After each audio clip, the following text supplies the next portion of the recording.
Então, olá pessoal, sejam bem-vindos aí ao curso de Teologia da Unifaciar.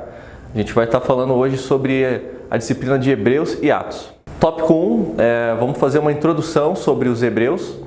Veremos as possíveis datas, e os possíveis autores que podem ter escrito, o livro de Hebreus.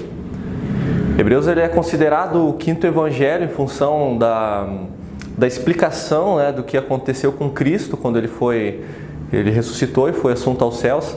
Então, os quatro evangelhos falam da vida de Cristo aqui na terra e Hebreus fala do destino e da sequência que Cristo dá na história. Então, por isso que alguns chamam de quinto evangelho. Essa carta ela foi destinada ao povo hebreu, em geral. Ela tem um conteúdo voltado para as alianças, os sacrifícios e o sacerdócio hebraico. É uma carta voltada totalmente para aqueles que conhecem a sistemática do Antigo Testamento. Ela compara as explicações, ela faz explicações dos temas judaicos para o tempo de Cristo. Então, ela é uma carta voltada totalmente para explicar o Antigo Testamento e trazer uma nova página, uma nova aliança através do Novo Testamento e dessa explicação da carta de Hebreus. Tópico 2 de Hebreus, a autoria de Hebreus. O autor não se identifica na carta, isso acontece muito nas epístolas paulinas, o autor se identifica, Paulo, eu escrevo, Então Paulo se identifica, mas quem escreveu Hebreus, o autor de Hebreus, não se identificou. Então a gente tem alguns possíveis autores, pode ser até mesmo Paulo, Apolo, Barnabé, Timóteo ou mesmo Lucas. Paulo, existe uma grande discórdia entre o nome de Paulo para a carta de Hebreus. Por quê?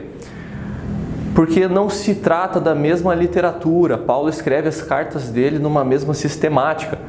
E quando se lê o livro de Hebreus, se percebe que é um pouco diferente, não se trata do mesmo escritor. O fato é que não existem indícios suficientes para certificar o autor de Hebreus, mas esse é um livro canonizado totalmente dentro da história da Bíblia, dentro do contexto da Bíblia, e ele faz parte do cânon do Novo Testamento. Tópico 3, local, data, destinatário e propósito. Então, o local onde foi escrita essa carta aos Hebreus é desconhecido. A data de escrita nós podemos estimar entre 64 e 67 depois de Cristo. O local onde se escreveu a carta de Hebreus é um local desconhecido, não se sabe onde foi escrita essa carta, mas nós podemos estimar que ela foi escrita entre 64 e 67 depois de Cristo.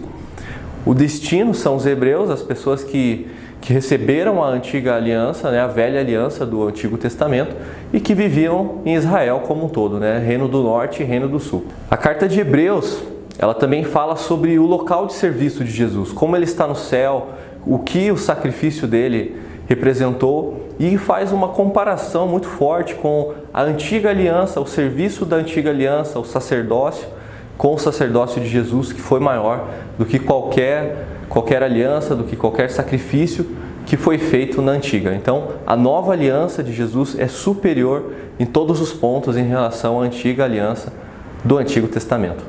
Tópico 4, vamos falar sobre Atos dos Apóstolos, vamos fazer uma breve introdução. O autor do livro de Atos é Lucas, foi escrita em 62 depois de Cristo. Provavelmente Lucas estava em Roma nesse momento.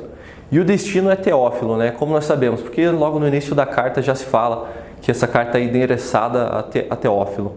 Muitos dizem que essa é uma continuação do Evangelho de Lucas, pela tradição da crença que se acredita que foi Lucas que escreveu, como também pela literatura dessa carta que se enquadra muito bem aos textos de Lucas. Essa carta ela fala muito sobre o testemunho do Evangelho após a subida de Jesus, após a ressurreição de Jesus. Jesus no livro de Atos ele aparece em alguns momentos no início. O testemunho do Evangelho se espalha em Jerusalém, se espalha na Judéia, ele se espalha na Samaria.